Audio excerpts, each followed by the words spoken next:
every moment of your life, you're answering 3 questions. Jot them down. 3 questions. First question is, what are you gonna focus on? Right now, whatever you're focusing on affects you. If you're focusing on how you're gonna use what you're gonna learn this weekend, you could be focusing on the smell of your neighbor after all that jumping up and down. There's so many things you can focus on. We don't focus on everything, we focus on a small number of things, and that's what we experience in life.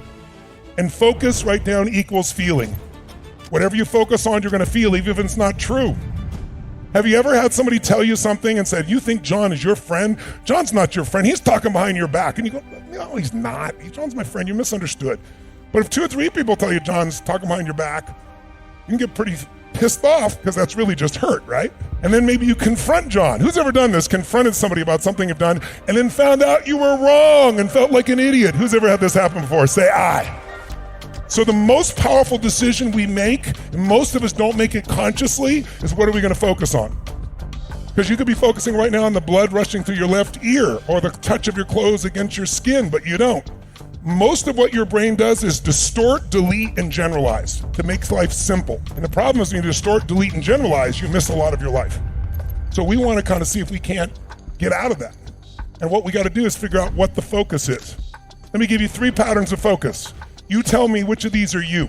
And there's no right or wrong, and don't get personal about it, because if you don't like your answer, we can fix it. I want you to think like software. Here's my question. If I asked you, there are 2 things you could focus on, what you have or what's missing. Which one do you spend more time focusing on? Shout it out. You can hear in the room, you were not taking a poll, one is dominant. Raise your hand if you focus more on what's missing. Raise your hand nice and high. Keep your hands high and look around this room. It's about 95% of the room. Now I have a simple question for you. It's a really important question. It's a simple one, but an important one. Just think software, don't think personality. If your brain is constantly focusing on what's missing, how can you ever sustain happiness no matter how successful you become? It is impossible. Raise your hand if you see this. And it's dominant in this room because most of you, how many consider yourself to be an achiever? That's part of who you are as an identity. So as an achiever, looking for what's wrong for a moment so you can fix it can be a good thing. But what happens is it becomes a habit, and then it doesn't matter how much you achieve, you're not happy. You know how many multi-billionaires, you know how many entertainers with their Oscars or their Emmys or their Grammys that I work with, who you would think would be the happiest people in the world? They're worth almost $1 billion, some of them. They're the best in the world at what they do. Everybody loves them, and they're miserable. I get the call, and why is it? It's because they keep focusing on what's missing no matter what they have. That's one pattern this weekend. If you only change that, would change your life. What happens when you focus on what you have? You feel alive, you feel no scarcity, you feel joy. How many of you have lots of things in your life that if you focused on it, you could feel grateful for, you could feel excited about? How many got lots of things like this now? Say I. But it doesn't exist unless you focus on it. And we all have patterns of focus. The second question is, what does this mean? Because the minute you focus on something, you have to give it a meaning. Is this the end or the beginning? Is God punishing me? That's why this problem happened? Is God challenging me? Or is this problem a gift from God? See, if you think it's the end of a relationship, are you gonna feel the same way, act the same way as if you think it's the beginning of a relationship? Yes or no? No. The meaning changes the answer to the third question, which is, what am I gonna do? Because meaning equals emotion. Whatever you give a meaning, you're gonna have a feeling. If you think God is punishing you, you're gonna have a very different feeling from that meaning than you think God is challenging you or this problem is a gift from God. How many follow here? Say I. People oftentimes have trouble in their relationship. You know why? In the beginning of a relationship, what's your focus? Are you trying to get them to give you things? Is that the primary focus? When you really love somebody, what will you do for them? Shout it out. What will you do? What will you do? What will you do?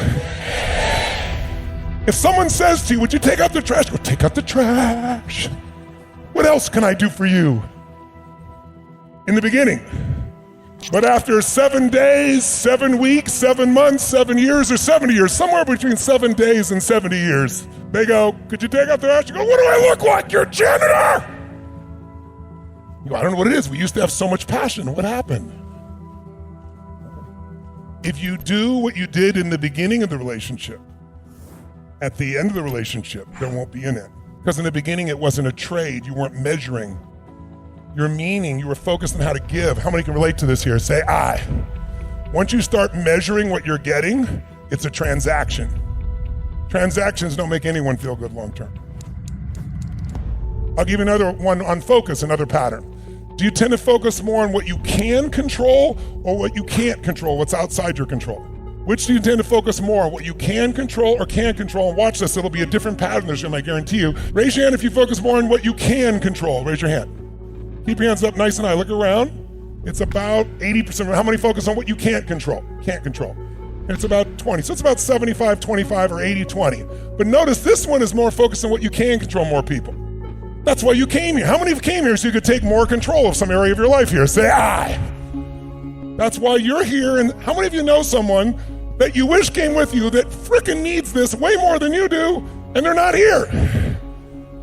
Why? They focus on what's missing, I guarantee you, and they focus on what they can't control, or they think this is just some guy talking, that can't change your life, which is really an unconscious belief that I can't change it.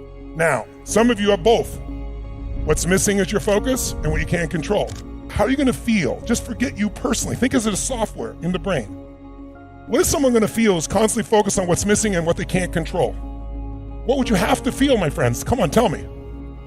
Sad, frustrated, angry, depressed? But think about this. This is how we function. So why are they still depressed? Because they're still focusing on what's missing and they're focused on what they can't control. And I'll add one more. Do you tend to focus more on things from the past, the present, or the future? We all do all three, but where do you spend more of your time? Raise your hand if it's the past. Now look around the room. It's only about maybe 1 or 2% of the room. Because if you focus too much in the past, you wouldn't even come to a program like this. You might get enough of it, say, I want to change it.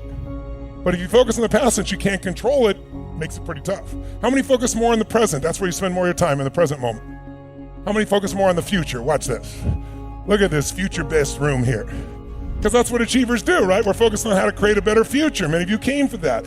So what's the goal? Well, certainly you want to use all three, but if you're going to spend your predominant time and you want enjoyment, it's the present. If you want to create a great life, it's the future. So it's a balance between the present and future. These three patterns alone can change your whole life. What if you came here and you're always focused on what's missing, and we retrain your brain to find all the unbelievable magic and magnificence in your life, and you keep seeing it, feeling it daily? Will they give you more energy or less energy? Hell of a lot more energy, and that's what's going to change it all. So our focus is the first question. Second question is what's going to mean. Is this the end or the beginning? Will that change how you feel? And based on how you feel, will you answer what to do differently? You bet. These three questions are happening every moment of your life.